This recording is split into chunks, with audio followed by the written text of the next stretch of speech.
Okay, ang topic natin ngayon ay tungkol sa mga problema sa accommodation. Ano ba yung mga problema sa accommodation? Yung mga simpleng bagay lang pero nagiging problema na madalas ay maraming hindi nagkakaintindihan. Maliit na bagay lang pero lumalaki at kalaunan ay malaking problema na dahilan para hindi magkasundo yung magkakasama sa accommodation. Tapos, yun nga, nag-aaway. Okay? Number one, yung magulo. Magulo kasi kahit na may natutulog, magulo, maingay, nagdadabog sa accommodation.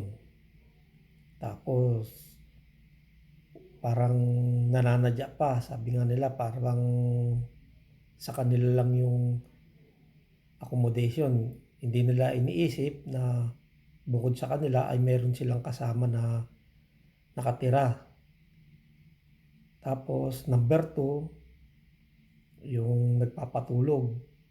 Ibig sabihin, maraming tropa o kaibigan, syota o kung sino pa man pinapatulog sa accommodation. Yun, nakakaabala kasi yun. Nagdadala ng babae, nagdadala ng lalaki, o pinapatulog yung mga kung sino-sino na nakainuman nila kaya ganun. Isa yun sa mga dahilan. Tapos dahil siyempre nakakaabala, dahil maingay, tsaka isa pa yung tinatawag na wala kang magiging privacy kasi may ibang tao bukod sa kasama mo, may ibang nakatira o tumira o tumuloy doon sa accommodation, lalo sa kwarto. Tapos pangatlo, yung inuman. Yan ang pinakamasakit, yung nagiinuman, maingay, tapos kahit na ayaw mong uminom, ipilitin ka, yung mga bagay na ganun. Alam mo naman mga Pilipino nag-inuman talagang magulo, maingay, tapos minsan may nag-aaway pa. Kaya ganun yung samaan ng loob nila, doon na ilalabas, doon nila sinasabi. Dahil nakainom, malalakas ang loob, madadaldal, maingay, kaya nakakaabala sa iba. Tapos pang-apat na problema ay yung magkasama sa isang bahay, sa isang accommodation yung babae, lalaki. Siyempre may mga asawa yung iba, kaya nagtataka sila bakit ang babae at lalaki ay magkakasama sa isang accommodation kahit na magkakaibang kwarto, magkasama sila sa isang accommodation pero iisang bahay yun na parang sama-sama sa isang bahay na pamilya, ganun.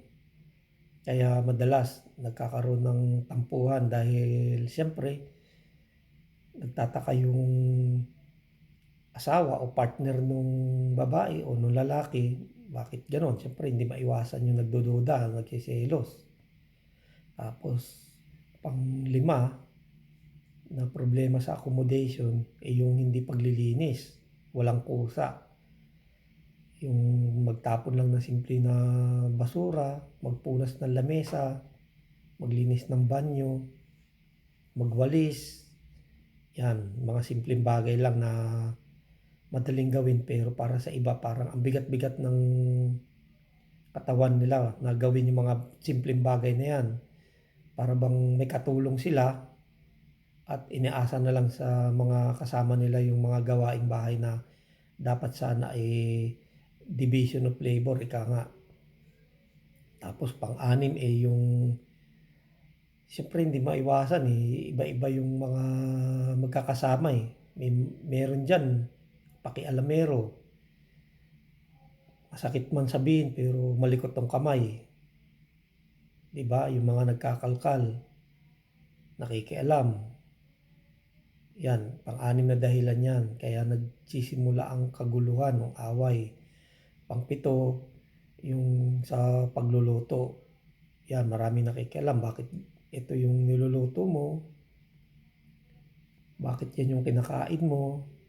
Yung bang mga bagay na simple lang para sa iba, parang malaking big deal na sa iba na ayaw nila makita na ganun lang yung niluluto ng mga kasama nila. Katulad halimbawa, pritong itlog, pritong hotdog, noodles, tuyo.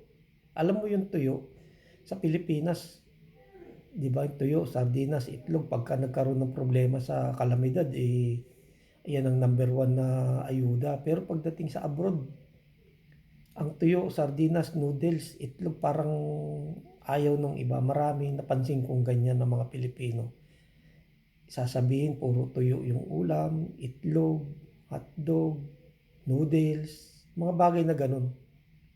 Kaya mahirap mag-adjust lalo na kung hindi ka sanay.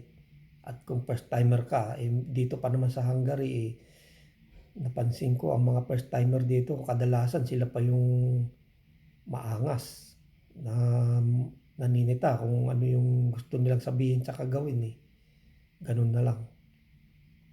Tapos pang walo na dahilan dyan, yung tungkol sa financial. Magkano yung pinadala mo? O bakit ganyan lang yung perang ipapadala mo? Kanino ka nagpadala? Bakit nagbibigay ka sa ganyan? Ay mga personal na bagay na ganyan, parang hindi na dapat panghimasukan ng iba pero nanghihimasok. Maraming ganyan Nanghihimasok sila sa buhay personal na pagkatao ng mga kasama nila. Kaya isa rin yan sa mga dahilan kung bakit nagkakaproblema. Yung tungkol sa personal na buhay, lalo na siyempre 'di ba dito sa atin ngayon sa Pilipino, marami dito single mom, single dad. Kaya isa 'yun sa mga dahilan kung bakit nagkakaproblema yung mga personal na buhay, nakakalkal. Tapos pang-siyam na dahilan diyan sa trabaho, siyempre hindi maiwasan yung mga mayayabang na akala mo magagaling 'yan. Sabi nga nila bully daw kaya gano'n. Uutusan ka na kaya naman nilang gawin, mamadaliin ka na dapat hindi. Alam mo nung nasa South Korea ako, marami na disgrasya diyan na kasama ko dahil sa pagmamadali. Dahil ayaw nilang mapagalitan sila kaya nagmamadali. Kaya hindi na iiwasan minsan na hihiwa sila. Simpleng bagay lang, papel lang pero nakakahiwa. Masakit yun.